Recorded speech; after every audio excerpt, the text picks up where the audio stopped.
বাংলায় এসআইআর প্রস্তুতি ইতিমধ্যেই শুরু হয়ে গিয়েছে। আরও যত এগিয়ে আসছে এসআইআর, ততই যেন থরহরিকম্প তৃণমূলের কেষ্ট বিষ্টু কচি সমস্ত নেতাদের মধ্যে, এবং তারা ততই গলা একেবারে উঁচিয়ে চিৎকার করছেন।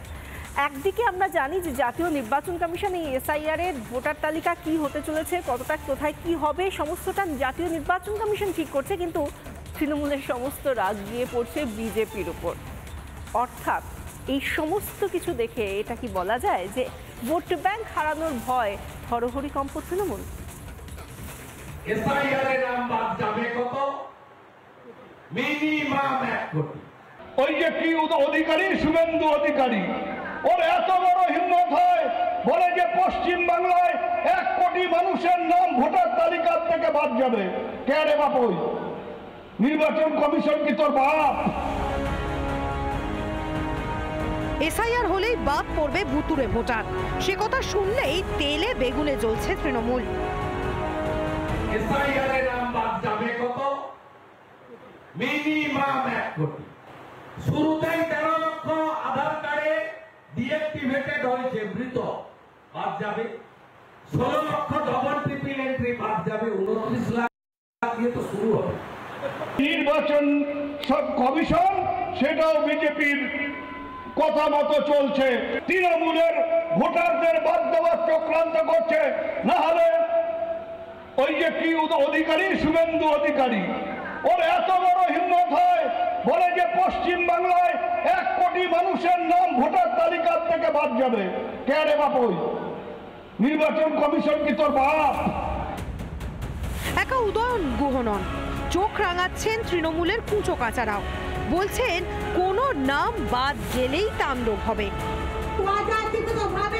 যদি অন্যায় ভাবে একটি লোক ভোটার তালিকা থেকে বাদ নাম করে, আমি সাবিনা ইয়াসমিন মোটা বাড়িতে লন্ড ভন্ড করে রেখে দিব, এটা মনে রাখবেন। কতগুলো বাড়িতে 100-200 জন করে পরিবারের সদস্য দেখিয়েছে। 100-200 জনের বেশি, 100 বছরের ওপরে তাদের বয়স। তার সামনের দরজা দিয়ে তো কিছু করতে পারলো না, পেছনের দরজা দিয়ে এসে তারা এইভাবে গ্রাস করতে চাইছে। ধনেখালিতে যদি একটা পরিচিত ভোটারের নাম বাদ যায়, ধনেখালিতে একটা বিজেপিকে বাড়িতে থাকতে দেওয়া যাবে না, থাকতে দেব না, জেনে রাখুন। দলের নেতা মন্ত্রীরা অবশ্যই দলনেত্রীর দেখানো পথই অনুসরণ করছেন। সরাসরি নির্বাচন কমিশনকে হুঁশিয়ারি দিয়েছিলেন তো খুদ মমতা বন্দ্যোপাধ্যায়। लेकिन जैसे बिहार में 40 लाखों का ज्यादा आदमी को नाम निकाल दिया, और बंगाल में भी करने वाला है। अगर करेगा तो घेराव कर्मसूची करेंगे, पूरा घेराव होगा, पूरा आंदोलन होगा, हम नाम काटने नहीं देंगे। তো তৃণমূলেরও প্রাণ ওই এসআইআর এর মধ্যে আছে, ভোটার লিস্টে আছে।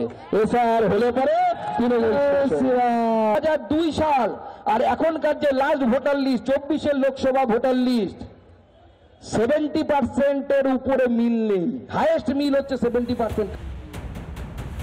কমিশনকে হুমকি দিয়ে এসআইআর রুখতে পারেনি তৃণমূল নেত্রী। ভোটারদের নাম যাচাইয়ের দায়িত্বে বিএলওরা। তাই কি এবার ঠাড়ে ঠোরে বিএলওদের হুমকি দিয়ে কাজ হাসিলের চেষ্টা তৃণমূল নেতাদের? রিপাবলিক বাংলা।